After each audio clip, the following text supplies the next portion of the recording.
ለጥያቄው ሊመልስለት ከሚችል ሰው ጋር ከቄስ በረከት ጋር ወይ ሌሎች ሰዎች ጋር እንዳገናኘው እኔን ተባበሩኝ። ሁላችሁም ኮመንት ላይ እሱን ሜንሽን አድርጉልኝ ፕሊስ። አዶናይ ምንም አይነት ውሳኔ ከመወሰንህ በፊት ለጥያቄዎችህ በቂ መልስ ማየት አለብህ። አንተም ተባበረን። ወገናችን ኡርጂ የኦንጂሰስ ዶክትሪን አማኝ ናት። ኡርጂዬ የተሳሳሽው ትልቁ ስህተት ምንድነው? አዶናይ ዩቲዩብ ላይ የሰራቸውን ተከታታይ ቪዲዮዎች ሳታይ ነው በተደጋጋሚ በአዶናይ ላይ ቪዲዮ እየሰራሽ ያለሽው። በመጀመሪያ እሱ የስላሴ ዶክትሪን አማኝ ቢሆንም ከስላሴ ዶክትሪን አማኝ አንድ የሚለው ነገር ስቦት ወደ ኦንጂሰስ እንደገባ ከዛ ኦንጂሰስንም ቶቶት እንደወጣ ዩቲዩብ ላይ ቪዲዮ ሰርቷል። እኔ ዩቲዩብ ላይ ያሉትን ቪዲዮዎቹን አይቻለሁኝ። ምናልባት ሰሞኑን የሰራውን ካልሆነ በስተቀር ማለት ነው። መጀመሪያ አካባቢ ላይ እየሰራው ነው። አንድ ሰው ግልጽ ያደረገውን ነገር ሳታዳምጪ ቪዲዮ መስራት መድከም ነው። ያኒ የመስማት ክህሎት እንደሌለሽ ነው እዚህ ጋር ያጋለጥሽው ስለራስሽ ማለት ነው። ኤኒዌይስ ኦንሊ ጂሰስ የጀመረው ሁለተኛው ክፍለ ዘመን ላይ ነው በሚገርም ሁኔታ ማለት ነው። በድሪ ከስላሴ ዶክትሪን በፊት ማለት ነው። ኦንጂሰስ አሁን ላይ ያሉት ኦንጂሰሶች ኢየሱስ የመንፈስ ቅዱስ ስም ነው፣ ኢየሱስ የአብ ስም ነው፣ ኢየሱስ የወልድ ስም ነው የሚሉት አሁን ላይ ያሉት ኦንጂሰሶች በአሜሪካን ሀገር በ20ኛው ክፍለ ዘመን የተመሰረቱ ናቸው።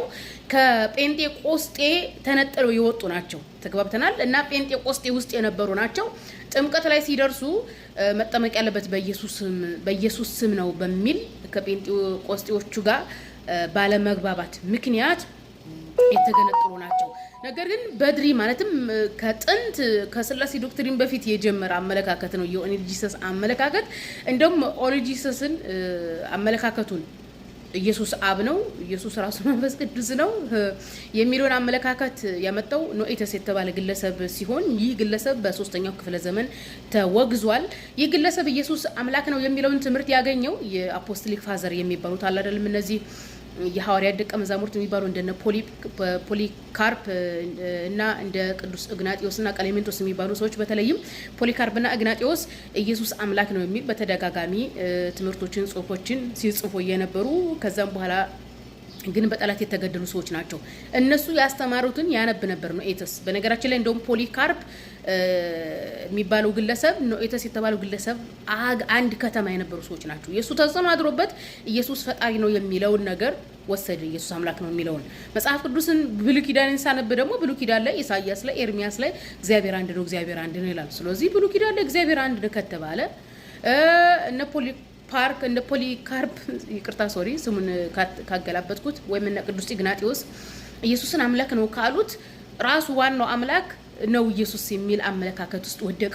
ስለዚህ ኖኤተስን ወይም የኦንጂሰስን ስህተት የፈጠሩት እነ ፖሊካርፕና እነ ኢግናጢዮስ ናቸው። መቼም ያው ሙተዋል፣ ከነሰተታቸው ሙተዋል። እና ይሄን ብቻም ሳይሆን ለኦንጂሰስ ብቻም ሳይሆን ለስላሴ ዶክትሪን መፈጠርም ትልቁ ምክንያት የሆኑት እነ ፖሊካርፕ ቀሌሜንጦስ እና ኢግናጢዮስ ናቸው።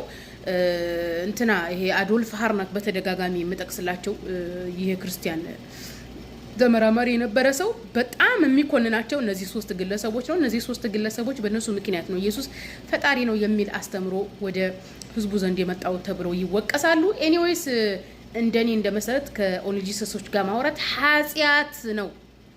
ያኒ ወንጌልን ማውራት ኃጢያት ነው። ስላሴ ዶክትሪን አማኞች እንኳን ቢያንስ ኢየሱስና አብ ልዩነት እንዳላቸው አባትና ልጅ የሚለውን ነገር ሁለት የተለያየ ነገር ይወስዳሉ። ግን አባትየውም ልጅየውም እንዳባትየው ፈጣሪ ነው የሚለው ስህተት ውስጥ ነው እንጂ የሚገቡት ማለት ነው። ቢያንስ የአባትና የልጅን እንትን ያውቃሉ። ኦንጂሰስ ጋር ስትሄዱ ግን ኢየሱስ ራሱ አባት ነው፣ ራሱ ልጅ ነው፣ ራሱ አባት ነው። በጣም የሚገርም አስተምሮ ነው እና ኃጢያት ነው ኦንጂሰሶች ጋር ማውራት ብዬ ነው ማስበው። ኤኒዌይስ አሁን ለምሳሌ በተደጋጋሚ እኔ በጣም የሚያስቀኝ አብ የዝምድና ስም ነው፣ ወልድም የዝምድና ስም ነው፣ መንፈስ ቅዱስም የባህሪ ስም ነው። ስሙ ግን እንግዲህ የአብ ስምም የወልድ ስምም የመንፈስ ቅዱስ ስም ኢየሱስ ብለው ነው የሚሉት። በነገራችን ላይ አብ የራሱ ስም አለው። አብ የዝምድና ስም ቢሆን የመንፈስ ቅዱስም የባህሪ ስም ቢሆን መንፈስ ቅዱስ የአብ ባህሪው ነው። አብ ደግሞ እግዚአብሔር ተብሏል። ለዚህም ነው ሐዋርያው ጳውሎስ በጻፋቸው መልእክቶች የመጀመሪያው ላይ ምንድነው የሚለው ከእግዚአብሔር ከአባታችን ነው ያለው። ስለዚህ አብ ስሙ ማን ነው? እግዚአብሔር ነው በአማርኛ። ኢየሱስ ግን እግዚአብሔር አይደለም። ስለዚህ በኢየሱስና በእግዚአብሔር በአብ መካከል ትልቅ ልዩነት አለ። አብ እግዚአብሔር ነው፣ ኢየሱስ ደግሞ ኢየሱስ ሆኖ ይቀራል ማለት ነው። ይሄንን እንኳን ፎከስ አላደረጉም። የጳውሎስ መልእክት ላይ የጴጥሮስ መልእክት ላይ የያዕቆብ መልእክት ላይ ፎከስ አላደረጉም። ያዕቆብ አምልኮ ለእግዚአብሔር አብ ይላል። አብ ስም አለው። የአብ ስም ኢየሱስ ሳይሆን የአብ ስም እግዚአብሔር ነው። ነገር ግን የኢየሱስ ስም ኢየሱስ ሆኖ ይቀራል። ኢየሱስ አንድም ቦታ እግዚአብሔር ወልድ አልተባለም ወይም እግዚአብሔር ኢየሱስ አልተባለም። ምክንያቱም ኢየሱስ ደግሞ ኢየሱስ የተባለ ስም ተሰጥቷችኋል ሲል ሐዋርያ ሥራ ምዕራፍ 4 ላይ ምንድነው ኢየሱስ የተባለ ሰው ኢየሱስ የተባለ ነብይ ወይም ኢየሱስ የተባለ መልእክተኛ ያኔ ተልኮላችኋል ለማለት ተፈልጎ ነው እንጂ ኢየሱስ የሚለው ስሙ ለአብ የሚያገለግላል ለመንፈስ ቅዱስ የሚያገለግላል ማለት አይደለም። በነገራችን ላይ ላኪና ተላኪ እንዴት ነው አንድ የሚሆነው? እንዴ ምንድን ነበር ሰጭና ተቀባይ እንዴት ነው አንድ የሚሆነው? አባትና ልጅ እንዴት ነው አንድ ነው የሚባለው? ያኔ ኢየሱስ ራሱ አባት፣ ራሱ ልጅ፣ ራሱ ላኪ፣ ራሱ ተላኪ ያስባችሁታል። እኔ መሰረት ነኝ፣ እኔ ራሴ እናት ነኝ፣ እኔ ራሴ ልጅ ነኝ ብላችሁ ታምና አበደች እንዴ ነው የምትሉ? እና ኦንሊ ጂሰስ ጋር ማውራት ኃጢአት ነው የምለው ለዚህ ነው። እያስረዘምኩት ነውና የኦንሊ ጂሰስን ነገር እና አሁን ለምሳሌ ደግሞ በኢየሱስ ስም ሲባል ኢየሱስ በማቴዎስ ወንጌል ስልጣን በምድርና በሰማይ ተሰጠኝ ብሏል። ስለዚህ በኢየሱስ ስም ስንል በእግዚአብሔር ስልጣን እያልን ነው። ምክንያቱም አንድ ሰው በአከሌ ስም ለምሳሌ እኔ ሰውን ብልክ በመሰረት ስም ነው የመጣሁት ብሎ አንድ ነገር ስጦታ ስጥልኝ በስሜ ስጥልኝ ብል ይህ መሰረት ልካላችሁ ነው አይደል የሚለው። ስለዚህ በኢየሱስ ስም ስንል ኢየሱስ ከእግዚአብሔር ዘንድ ተልኮ የመጣ እንደሆነ እያልን ነው እንጂ ኢየሱስ ፈጣሪ ነው እያልን አይደለም። ወይም ኢየሱስ የአብ ስም ነው እያልን አይደለም። አብማ እግዚአብሔር ነው። ኢየሱስ ግን ኢየሱስ ነው፣ የድንግል ማርያም ልጅ እስከሆነ ድረስ ማለት ነው። ለዚህም ነው ከአሁን ኢየሱስ ጋር ማውራት ኃጢአት ነው የምለው። እና መጀመሪያ አዳምጪ ኦርጂ፣ ኦኬ ኦርጂ አዳምጪ። የማዳመጥ ክህሎት ችግር አለብሽ።